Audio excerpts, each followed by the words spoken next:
약속해 두었더라. 아멘. 네, 오늘 복된 주일입니다. 우리 앞뒤 좌우 한 달 동안 가장 밝은 얼굴로 얼굴 보니 너무 좋습니다. 이렇게 인사하실까요? 얼굴 보니 너무 좋습니다. 오아이데키테 우레시 데스.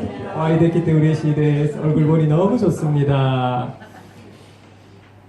네, 오늘 이 예배를 통하여서 하나님이 영광 받으시고 또 여러분들에게 필요한 큰 복을 허락해 주실 줄 믿습니다. 네, 오늘 설교 본문은 우리가 다 읽지는 않았지만 37장 전체를 설교에서 다루게 됩니다. 이 37장의 주인공은 요셉입니다. 37장부터 마지막 장까지 거의 요셉이 주인공으로 나옵니다. 요셉은 아브라함과 동일하게 이 성경에서 굉장히 긴 내용들을 다루게 되는 인물입니다. 그만큼 성경에서 중요한 인물이라는 것이죠. 성경이 이처럼 요셉에 대해서 중요하게 다루는 이유가 있습니다. 왜 성경은 요셉을 중요하게 이처럼 다루고 있는가 하면 첫 번째로 창세기와 출애굽기를 연결짓는 역할을 하기 때문입니다. 우리가 출애굽기를 시작하면서 보면요, 이 이집트의 이스라엘 백성들이 노예로서 아주 오랜 시간 살고 있다고 하면서 그 내용이 시작됩니다. 그런데 어떻게 해서 이스라엘 백성들이 이 이집트에서 살고 있는지, 왜 이들이 노예로서 살고 있는지 그 이유를 요셉의 생애를 보면 알 수가 있죠. 그리고 이 성경에서 요셉에 대해서 중요하게 다루는 두 번째 이유는 기독교의 중요한 교리 때문입니다. 요셉의 생애를 통하여서 하나님의 주권과 하나님의 섭리, 하나님의 다스리심이라는 이 기독교 교리에 대해서 이 요셉을 통해서 우리가 배우고 알게 됩니다. 아더 핑크라고 하는 신학자가 있는데요, 이런 말을 했습니다. 요셉의 생애는 하나님의 섭리와 하나님의 계획이라는 중요한 교리를 우리에게 가르쳐준다. 특별히 고난이라는 것을 통해서 하나님이 우리를 축복하신다는 것을 가르쳐준다. 무엇을 통해서 우리를 축복하신다고요? 고난이라는 것을 통해서 우리 하나님의 백성들을 축복하시는 하나님의 일하심을 요셉의 생애를 통해서 가르쳐준다고 아더 핑크는 그렇게 말했습니다. 요셉의 이야기를 통해서 하나님의 주권과 섭리가 한 인생과 한 가정과 한 가문에 어떻게 나타나고 있는지, 그리고 이 인생과 가정을 초월하여서 온 역사 속에서 하나님이 어떻게 하나님의 일하심이 그 인생을 통하여서 드러내는지를 요셉의 생애를 통해 알 수 있게 됩니다. 세 번째로 성경에서 요셉을 중요하게 다루는 이유가 있습니다. 요셉의 생애를 보면요, 예수님을 드러내는 역할을 합니다. 아더 핑크라는 이 신학자가 요셉의 생애에 대해서 설교를 했는데요, 무려 101가지의 내용을 언급하면서 요셉이 예수님을 드러내는 인물이다 라고 설교를 했던 것이죠. 우리는 이 요셉의 생애를 통하여서 얼마나 요셉이 이 한 장면 한 장면 예수님, 미리 장차 오실 예수님을 미리 보여주고 드러내는 인물인지를 우리가 또 알게 될 것입니다. 이만큼 성경은 요셉의 생애에 대해서 중요하게 다루고 있다는 것입니다. 오늘 본문에 보면요, 요셉은 17세의 아주 어린 소년으로 소개를 하고 있습니다. 오늘 본문에 보면 요셉이 어떤 인물이고 그 가정 분위기가 어떤지를 잘 가르쳐 주는데요, 요셉은 어려서부터 형님들이 잘못한 것을 아버지에게 고자질하고 이르는 일을 했다. 오늘 성경 본문에 이렇게 말하고 있습니다. 아니, 형님들의 잘못을 보면 좀 지혜롭게 그냥 넘어가도 될 텐데 그때마다 형님들의 잘못을 아버지한테 달려가서 일러 바치는 그런 일들을 했다고 오늘 본문이 말해주고 있습니다. 그 가정 분위기를 또 설명하는 것이죠. 이 야곱의 가정, 이 요셉이 있는 이 야곱의 가정은 분위기가 어떤가 하면요, 어머니가 4명입니다. 야곱의 아들은 12명이나 되는데요, 다 4명의 어머니로부터 낳은 배다른 자녀들입니다. 근데 이 야곱의 집은 이렇게 한 가정이 이렇게 모여 있으니 분위기가 어떻겠습니까? 형제들끼리 다 배다른 형제들인데 서로 얼마나 좋아하면 좋아했겠습니까? 이 야곱의 가정은 이런 분위기입니다. 그 가운데 이 밑동생이 바로 요셉이죠. 우리가 주목해 보아야 할 것은요, 요셉이 이처럼 형님들의 잘못을 그때그때마다 아버지에게 달려가서 일러 바치는 일을 하기는 했지만, 우리가 알아야 되는 것이 있습니다. 이 요셉은요, 옳고 그른 것이 무엇인지를 잘 분별할 줄 알았습니다. 17세의 아주 어린 나이였지만, 그리고 좀 미숙했지만, 해야 할 것이 무엇인지, 하지 말아야 할 것이 무엇인지를 정확하게 알고 있었습니다. 무엇을 보면 알 수 있는가 하면요, 자기 위에 그 배다른 형님들이 있잖아요. 형님들은 가나안 족속의 그 문화를 그대로 답습하면서 죄 짓는 데에 열심을 내었습니다. 그래서 형님들은요, 나중에 살인죄도 막 저지릅니다. 얼마나 부도덕한 형님들인지 모릅니다. 그런데 이 요셉은 미숙하기는 하지만, 그러나 무엇을 해야 하는지, 무엇은 하지 말아야 하는지를 정확하게 어려서부터 알고 있었다는 것입니다. 성도님 여러분, 우리 여기 자녀들이 이렇게 있습니다. 우리 자녀들, 손자, 손주들이 이렇게 자라나고 있습니다. 우리 자녀들이 어려서부터 해야 할 것이 무엇이고 하지 말아야 할 것이 무엇인지 옳고 그름을 잘 분별할 줄 아는 자녀들로 자라나게 되기를 간절히 축원합니다. 그리고 우리 성도님들께서 해야 할 것이 무엇이고 하지 말아야 할 것이 무엇인지를 분명하게 우리의 자녀들에게 가르쳐 주시는 부모님들 다 되시기를 바랍니다. 요셉이 바로 그런 인물이었습니다. 그런데요, 이 형님들의 아버지가 참 문제입니다. 이 아버지 야곱은 족장입니다. 그런데요, 아직도 너무 미숙한 모습이 많습니다. 특별히 이 야곱은 이 배다른 형제들을 골고루 다 사랑해 주어야 하는데 편애가 심했습니다. 특히 누구를 사랑하는가 하면 오늘 본문의 주인공인 요셉을 편애하고 특별히 사랑하는 겁니다. 그래서 오늘 성경에 보면요, 다른 형님들에게는 그냥 일반 옷을 입혔는데 이 요셉에게는 채색 옷을 지어 입혔다. 그 당시에 물감을 들여서 옷을 입히는 것은 이 보통 일이 아니거든요. 그런데 채색 옷을 지어서 이 요셉에게만 그렇게 예쁜 옷을 입혔다는 것입니다. 그만큼 아버지 야곱이 편애했던 것이죠. 또 사랑하는 라엘에게서 낳은 자녀, 또 나이 많아서 낳은 자녀가 요셉이기 때문에 특별히 사랑해 주었는데요, 편애를 사실을 했던 것입니다. 여전히 이 야곱은 미숙한 모습을 보이고 있죠. 참 놀라운 것은요, 이렇게 아버지 야곱이 요셉을 편애하는데 사실 이 아버지 야곱이 자기 어렸을 때 어떻게 되었는가 하면 그 아버지 이삭이요, 편애했던 것입니다. 자기 형 에서만 사랑하고 자기는 사랑해 주지 않았거든요. 그러다 보니까 이 아버지가 된 야곱이 이 형제들, 이 자녀들을 편애하고 있는 모습을 우리가 보게 됩니다. 그런데 오늘 본문에 보면 이 형님들에게 요셉이 미움을 받는 사건이 또 나옵니다. 아버지가 편애해서 안 그래도 저 동생이 미운데 형님들이 더 미워하게 될 만한 일을 이 요셉이 제공합니다. 어떤 일이 일어나는가 하면 오늘 본문에 어린 요셉이 자다가 꿈을 꾸게 됩니다.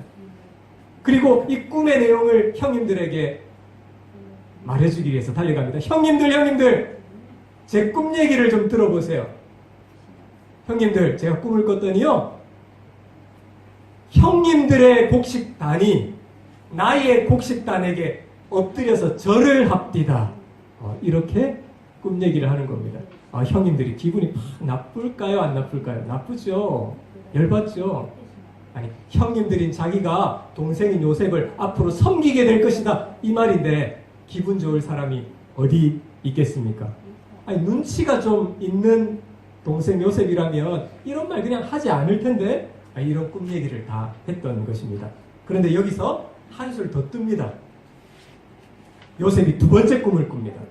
이번에는 오늘 본문에 보니까 해와 달과 11별들이 자기에게 절하도이다, 이런 꿈을 꾸고 이제는 형님들과 아버지에게 가서 그 꿈 얘기를 했던 것입니다.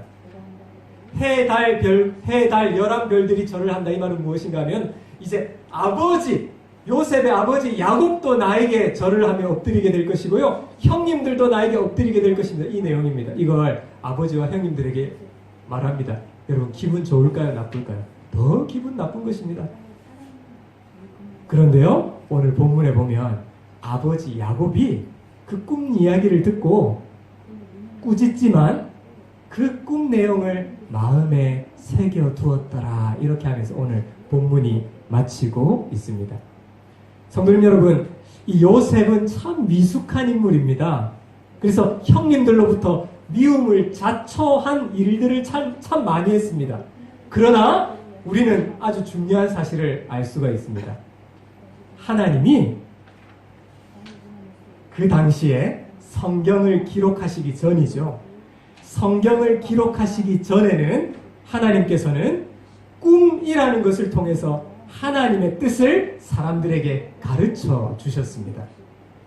요셉은 그것을 알고 있었던 것이죠.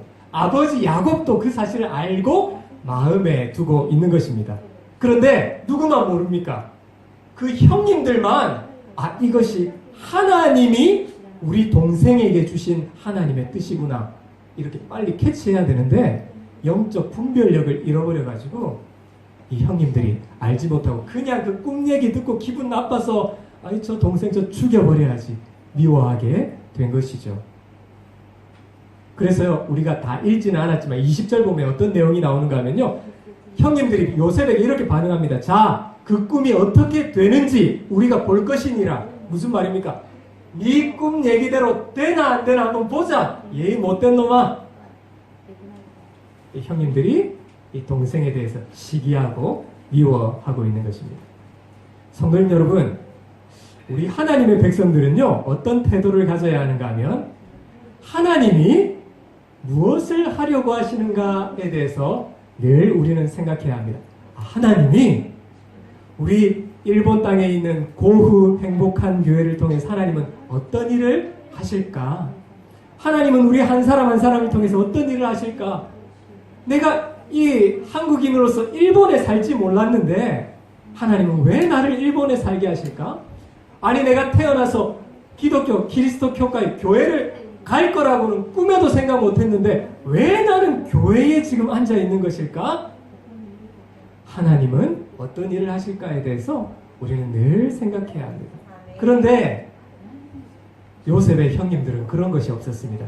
그냥 저 못된 저 동생 요셉 하면서 미워하고 질투하고 있는 것입니다. 성도님 여러분, 이처럼 영적인 분별력이 흐려지면 어떻게 되는가 하면 하나님의 일하심에 대해서 대적하고 방해하는 자가 될 수도 있다는 것입니다. 여러분, 저는 목사지 않습니까? 목사도요 영적인 분별력이 흐려지면요 내가 하나님을 위하여서 일합니다라고 생각하지만 사실은 하나님의 일을 방해하는 자도 될 수 있습니다. 늘 우리는 이 영적인 지각, 분별력이 흐려지지 않도록 우리는 늘 애써야 합니다. 이런 분위기가 이 야곱의 집안의 분위기였습니다. 아버지 야곱은 이 자녀들에 대한 편애가 심하고요. 형님들 간에는 서로 다툼이 있고요. 또 제일 이 밑에 동생인 요셉을 미워하고요. 이런 게 바로 이 야곱 집안 분위기였습니다. 어느 날 우리가 본문을 다 읽지 않았지만 아버지 야곱이 또 요셉을 편애합니다. 형님들은 다 양치러 멀리 보냅니다. 그리고 이 요셉은 그냥 끼고 있습니다. 보내지 않습니다. 그러다가 요셉아, 형님들이 지금 잘 있는지 안부를 좀 묻고 오거라. 나중에 형님들에게 이 요셉을 보냅니다. 결국 요셉은 형님들이 있는 곳으로 찾아가게 되죠. 아니 형님들이요 양을 치다가 보니까 저 멀리서 동생 요셉 걸어오는 것입니다. 저 미운 요셉, 저 못된 요셉, 이렇게 생각했던 형님들이 오늘 18절에 보면 이 요셉을 죽이려고 결심합니다. 그래서요 성경에 보면 마치 강도처럼 이 동생 요셉을 어떻게 하는가 하면 오자마자 옷을 다 벗깁니다. 그리고 웅덩이를 깊게 파서요, 그 밑에 그냥 던져 넣어 버립니다. 여러분, 얼마나 못됐습니까? 성도님 여러분, 요셉의 형님들은요, 이 정도 사람 이렇게 강도짓하고 죽이는 것은 아무 일도 아닙니다. 왜냐하면 이미 요셉의 형님들은 살인을 저지른 인물들입니다. 그리고 굉장히 부도덕한 인물들입니다. 그래서 뭐 동생 하나 죽이는 거 아무것도 아니죠. 옷 다 벗기고 그 채색옷 찢어 벗기고 그리고 구덩이에 밀어 넣었던 것이죠. 그리고 동생 밀어 넣고요, 이 형님들이 뭐 하는가 하면 밖에서 모여서 태연하게 점심밥을 먹고 있다고 성경에서 기록을 하고 있습니다. 그런데 마침 그때 이집트로 가는 장사꾼들, 상인들을 만나게 됩니다.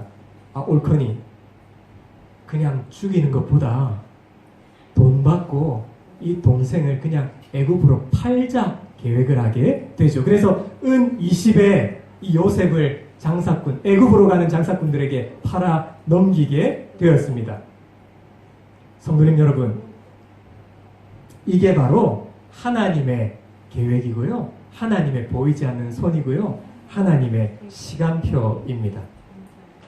하나님은 큰 그림을 가지고 계신 것이죠. 하나님의 백성들을 이 방법을 통해서 애굽으로 보내고자 하셨던 것입니다. 이게 바로 하나님의 아주 완벽한 타이밍입니다. 아버지 야곱이 마침 그때 이 막내 요셉을 형님들에게 보냈고, 마침 그때 형님들이 요셉을 구덩이에 밀어 넣었고, 마침 그때 그들을 꺼내서 애굽의 상인들에게 넘겼고, 마침 그 애굽의 상인들은 애굽으로 가는 길이었고, 이 요셉을 팔아 넘겼던 것입니다. 마치 그냥 다 우연처럼 느껴지는 내용이지만 그것은 하나님의 정확하고도 한치의 오차도 없으신 하나님의 손이 일하신 결과인 줄 믿으시기 바랍니다. 여러분, 하나님은 이처럼 신실하신 하나님이십니다. 형님들이요, 어떻게 이제 집으로 돌아갈까요? 동생 팔아 넘겼다고 했을까요? 죽였다고 했을까요? 아닙니다. 이 형님들이 얼마나 못됐는지요.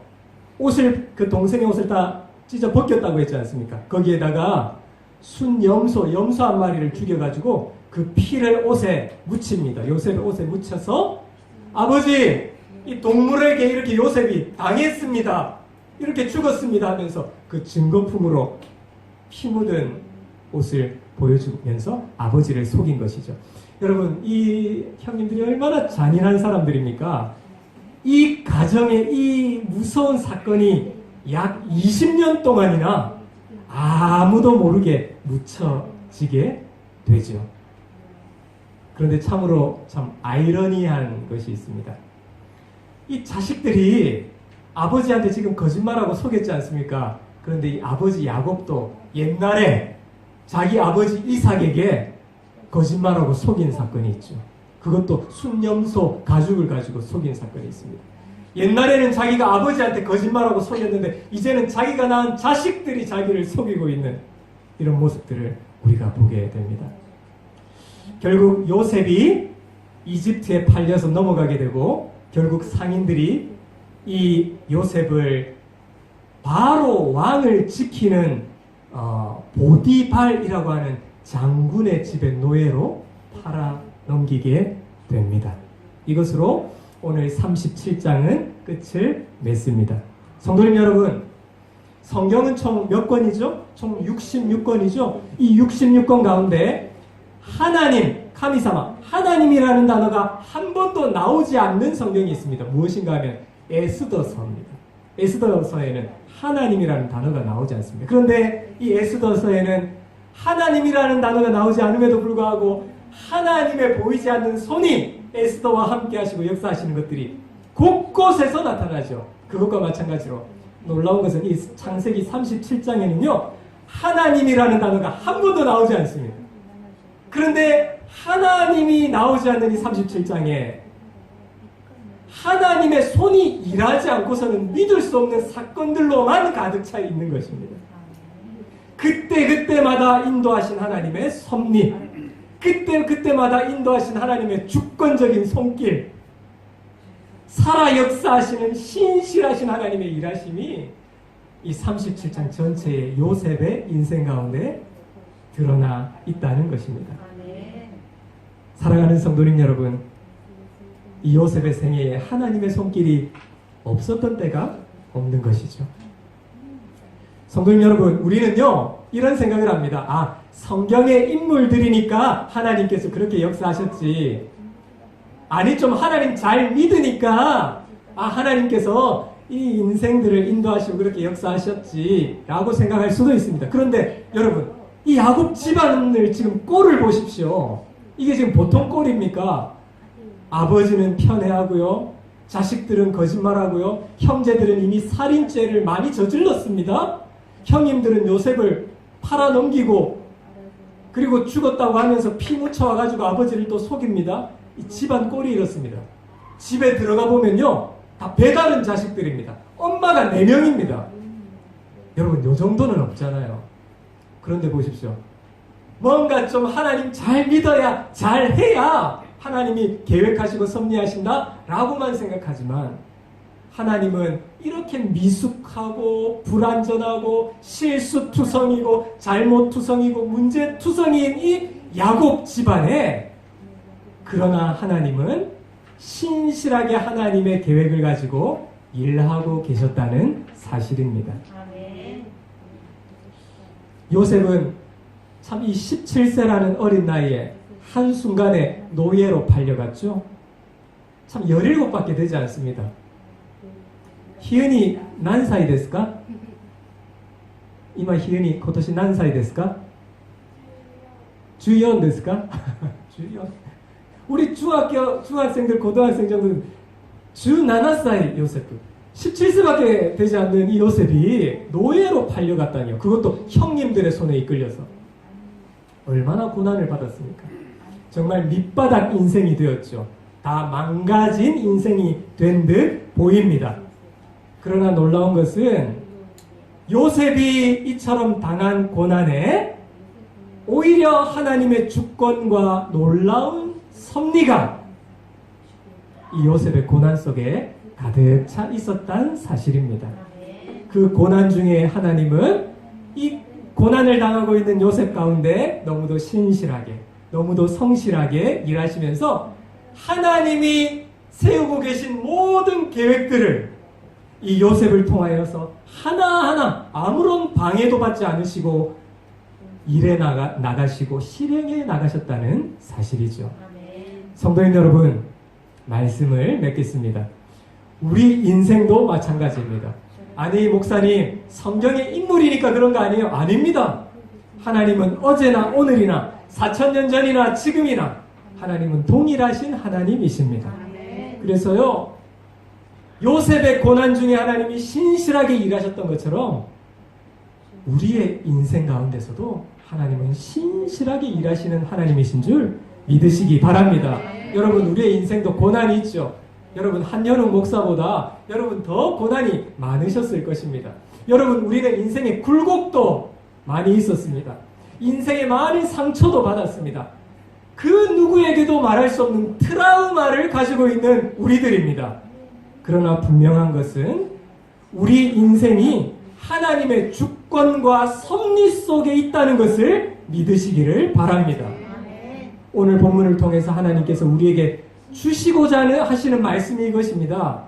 얘 아무개야, 너의 인생이 실수도 있었고 실패도 있었고 잘못도 분명히 있었지만, 너의 고난도 있었지만 분명한 것은 하나님, 나의 계획과 주관과 섭리 속에서 네 인생이 지금까지 걸어온 거란다. 우리 하나님은 이 성경을 통해서 우리에게 그것을 알려주시고자 하시는 것이죠. 하나님 맞습니다. 하나님 진짜 일하시는 하나님이시군요. 하나님 진짜 살아계시는군요. 하나님 정말 신실하신 하나님이시군요. 오늘 이 예배를 통하여 깨닫게 하시기 위하여서 하나님은 오늘 우리를 예배 자리로 불러주신 줄 믿으시기 바랍니다. 여러분, 이렇게 믿고 고백하는 자가 앞으로를 기대할 수 있는 것입니다. 여러분, 오늘 요셉을 보십시오.